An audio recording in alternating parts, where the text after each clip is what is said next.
My name is Ram Aviram. I'm a retired ambassador.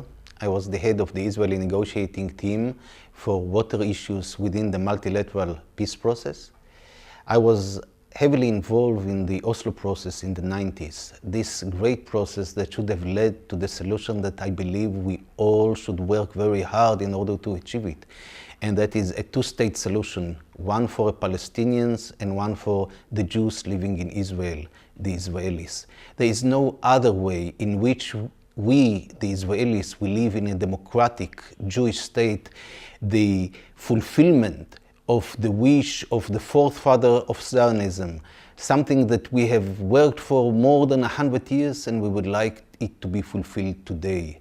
And that is why we all should make every effort possible in order to move away from the stalemate as we see it now, to be proactive, to give the solutions, to be generous in order that at the end of the day, these people will be able to live together in peace and in prosperity.